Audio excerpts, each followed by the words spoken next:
Has somebody on the internet convinced you that you need to buy a year's worth of overpriced food in 5-gallon buckets?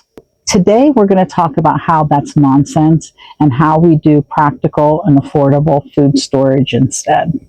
In the military, I was a supply sergeant, so I understand basic logistics, and I also understand why the practicality of a one-year food prep is just nonsense. If you look at the cost alone just to feed your family from the grocery store, how expensive it is, imagine investing in all those super expensive freeze-dried kits that are being sold. They're just like overpriced ramen noodles. Preppers online may have you convinced of your need to invest in these freeze-dried kits.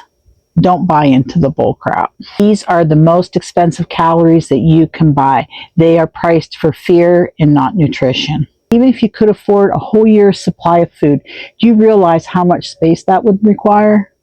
Now, Jim teases me all the time about being a country girl because I like to stock my pantries and things like that. But I come from peasant farmers in the Carpathian Mountains, and growing up, whenever we ran out of space on our shelves downstairs, we had to put food under our beds because there were 7 people in our family, and we stored food. And that's what you did. We had a big garden and we canned food.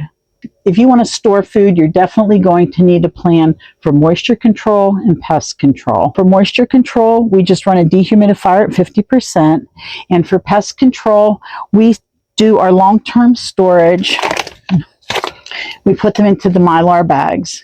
And the pests don't seem to like the metal that's on the bags, and so they don't bother the bags. I don't understand the science behind it, but hey, whatever works, right? And as far as the kits go, I just want you to consider how much it costs to store so much expensive food. It's totally unnecessary. If you would, I want you to rethink your prepping. Now, I'm not suggesting that there's not going to be food shortages, because I do believe that there are going to be food shortages, but I also believe that they're going to be intermittent, and it's going to be like an ebb and flow. It's going to be shortages sometimes, and we're going to have bountiful next time, so we're just going to have to ride those waves as they hit us.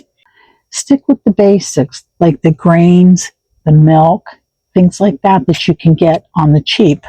Right now, rice is like $11.50 at Sam's Club. 25 years of food, baby, right there.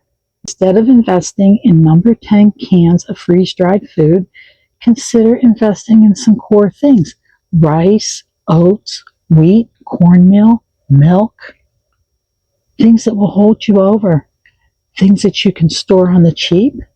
Things that they're calorie dense.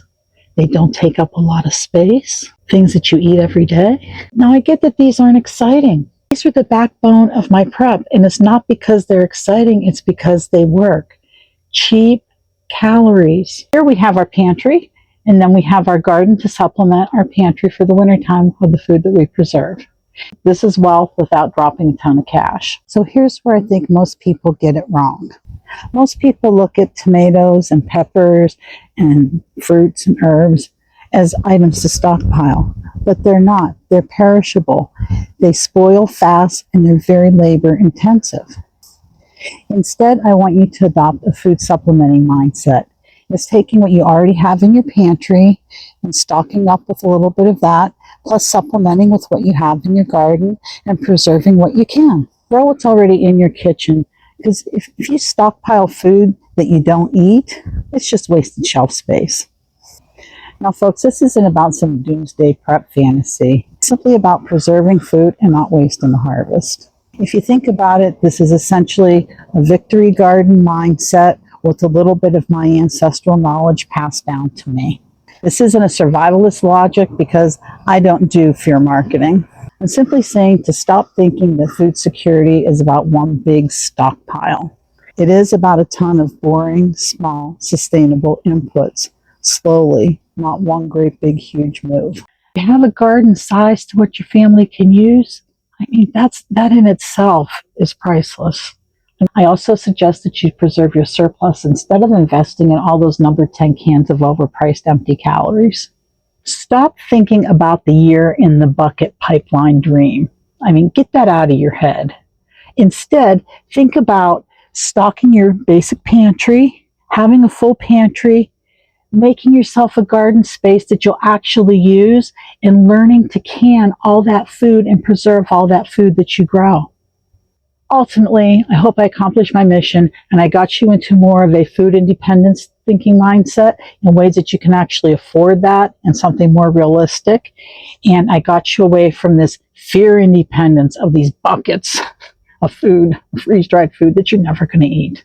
Okay, I'm Andrea from Appalachian Mountain Gardening. I thank you for stopping by and I bless you.